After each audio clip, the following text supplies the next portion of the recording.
In this pressure test, you will make a dozen perfect donuts and serve them in a bakery box. Your box must include at least 3 different types of donuts. Who's gonna fly too close to the sun and make 4? Eric? We want to see donuts that are perfectly risen, delicately fried, and finished with different glazes of your own invention. Oh. All the ingredients you require will be waiting for you at your stations. You will also have access to a specialty pantry, where you can choose the ingredients that will flavor your donut fillings and glazes. You'll be given 60 minutes. Use your time wisely. I'm definitely terrified that it's donuts. I really, really hate baking. Eric, walk me through your donuts. How many donuts are you making? I'm gonna do 8 different kinds. 8 different kinds? Yeah. I'm not just gonna do 3 because I never want to do the minimum. It seems too easy. Give me a bacon one, a coconut one, cinnamon sugar, vanilla one, play on a mole, chocolate and spicy, citrus one, blueberry jelly filled one, and candied walnuts. So what's your backup plan? Eric's strategy, it's not even a strategy. You can already screw up 3. Why would you screw up 8? 8's good luck for a Chinese. 8, though? Well, that concerns me. It should concern you, too. Is he doing like a creme anglaise too? Yeah. Like what was he doing with the milk? He's doing a creme anglaise. Eric is doing 8 different varieties. What, 8? He doesn't think the pressure test is tough enough already, with having to make 3 donuts? He's making it more difficult for himself. He's got a creme anglaise. He's got a blueberry sauce. He's got Something burning. yeah. I definitely could be going home today. It's really ambitious what I'm trying to do. If he pulls this off, I'm going to be incredibly surprised. I'm so excited to see Eric all over the place. He could help me move further in this competition if he messes up. What's in this box? Did you stick with the plan to make 8, or did you take my advice and do 3? There could be a variety of 8 in there. So these 2 are my bacon donuts, drunken nuts, cinnamon sugar donut, candied peppers with chocolate glaze, blueberry glazed donut. Looks like there's a couple of hits and a couple of misses. This is the bourbon and walnut. Yeah. Classic combination. I like this one. Thank you, Chef. Nice texture. The flavors make sense to me. So what is this? There's a bacon glaze with candied bacon on top. Nice texture. Thank you. Not too sure about this fat.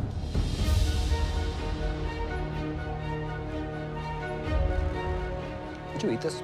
I did. Do you like it? I do. I don't.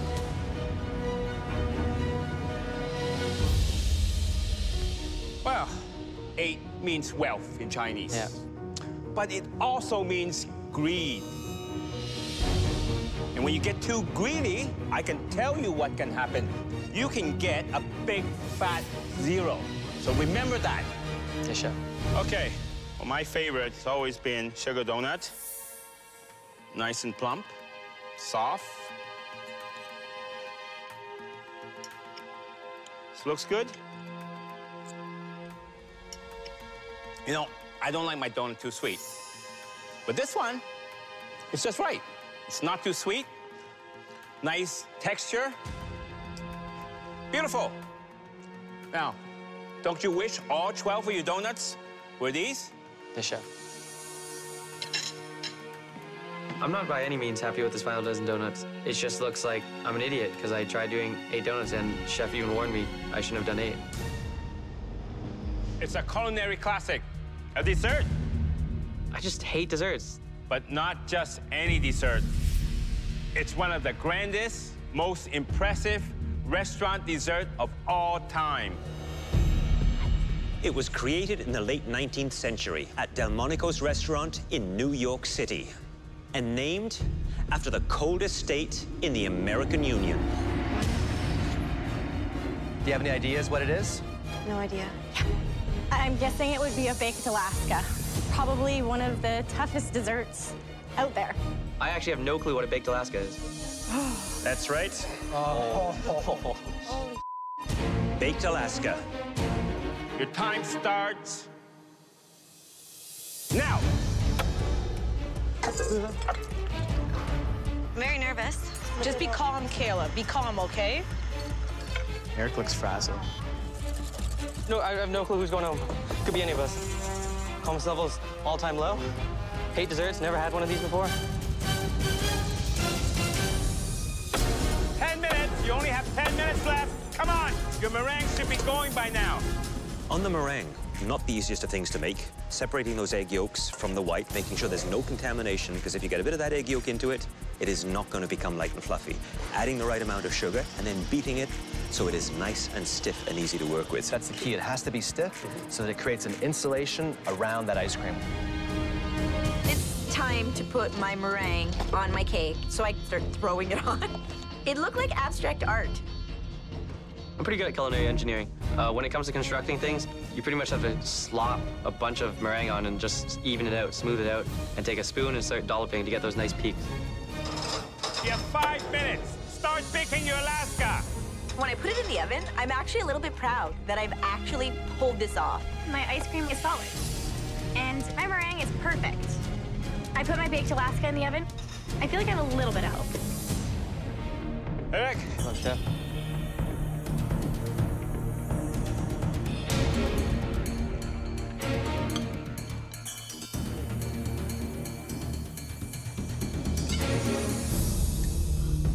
I tell ya, cuts beautifully. Sponge, nice and fluffy. Meringue, nicely crisp.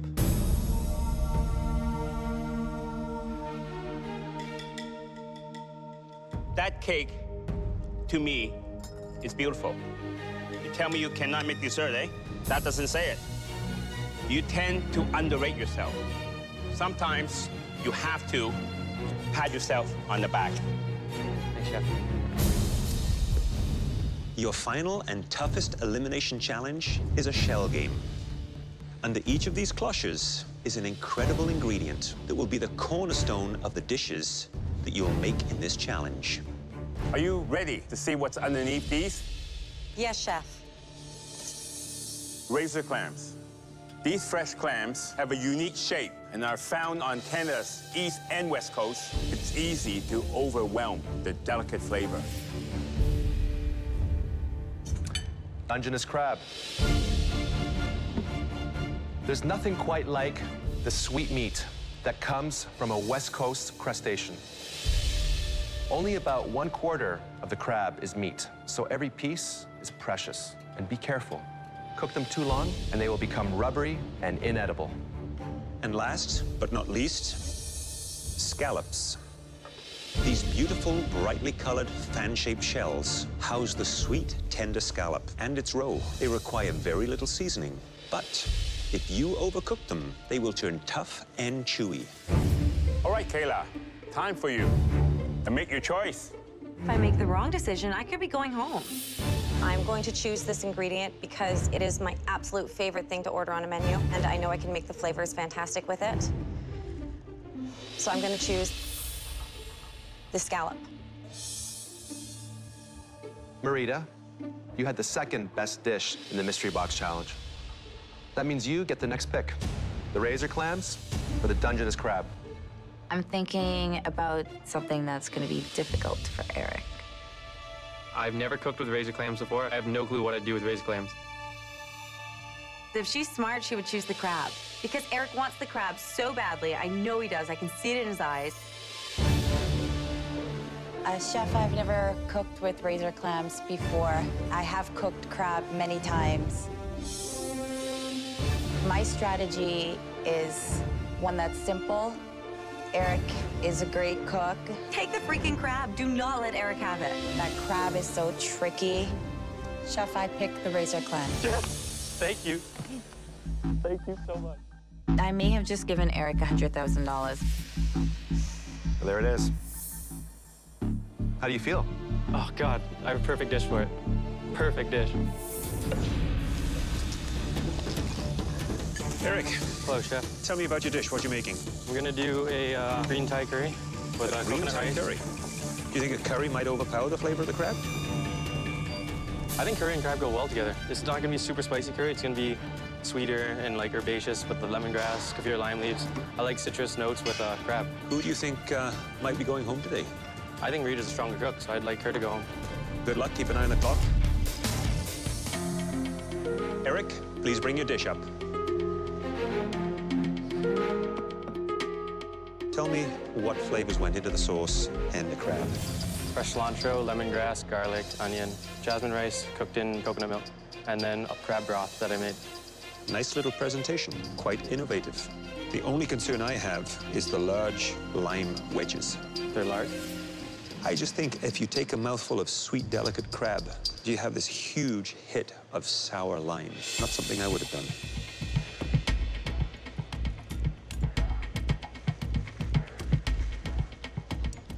The flavors of that sauce are very good. There is a subtle heat, the richness of the coconut milk. It's all there. It's nicely balanced. However, that lime troubles me. Top 3. It's an incredible achievement for everyone here. And you are only, what, 21 years old? Yes, chef. It's incredible. Is this dish going to be incredible, though? I personally think it's the best dish I've put up so far. So it's a Thai dish. Is it authentic Thai or is it Eric Thai? Eric Thai. Tell me about the rice. It's just jasmine rice cooked in coconut milk.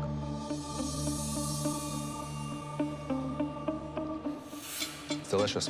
Thank you, chef. I don't think I've met a 21-year-old that cooks this way. Thank you, that means a lot. It's incredible. So today I'm making a chocolate mousse NANAIMO tart. I never like doing desserts, I never like baking, so I'm definitely stressing. 30 minutes. You have 30 minutes left. Eric, slow down. The judges told me to slow down, but I just think it's more efficient to sprint there. Like, I'm wasting time, I'm walking. Close that blast chiller, Eric. Is someone burning something? Oh my God, somebody's station is smoking. What the hell is burning? That's my station. Oh my God. It's the caramel. I'm definitely screwed.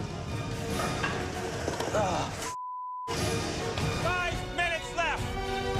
You have 5 minutes to put together a beautiful dessert for us, or it will be your last 5 minutes in the MasterChef Canada kitchen. Eric, you're burning again. Damn it! Every time I leave. He is actually burnt. I think it's his caramel again. Burn it twice. He's almost in tears. 1 minute. Final 1 minute. Everything on the plate. They're running out of time. I don't see any plating. Come on.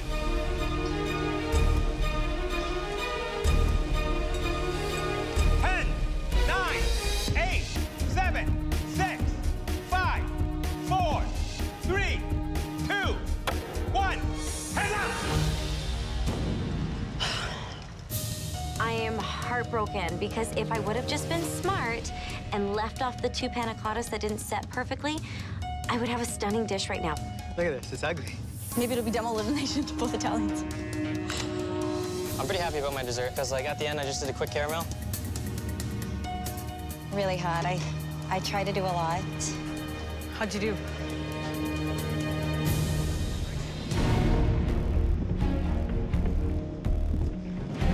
Walk me through it. What is it? The top is supposed to represent like the custard of the NANAIMO bar. It's flavored the same as the vanilla and icing sugar. The inside's filled with chocolate mousse. So you made caramel not once, not twice, 3 times. Yeah, chef. I made a quick caramel at the end, just to candy my nuts. Did you have time to taste it? No, chef. I want you to tell me if you recovered from that mistake.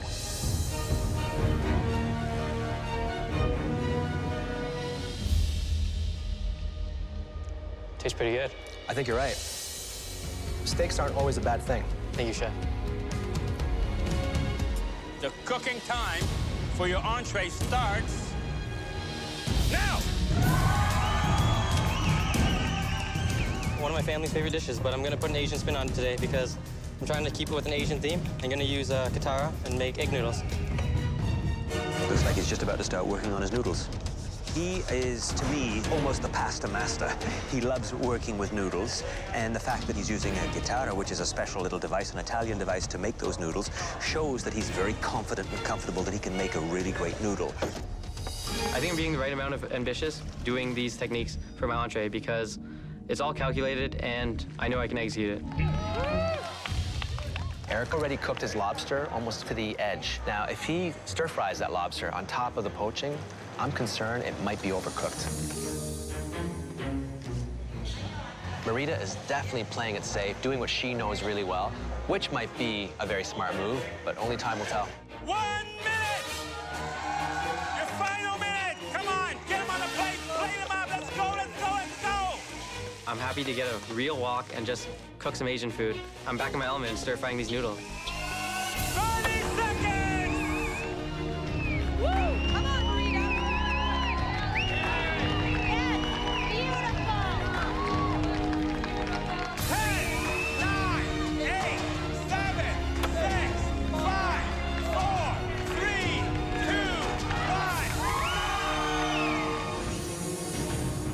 1. Eric, please bring up your entree.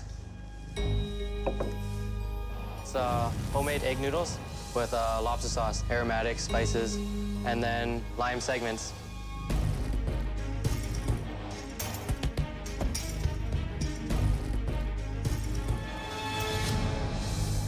Eric,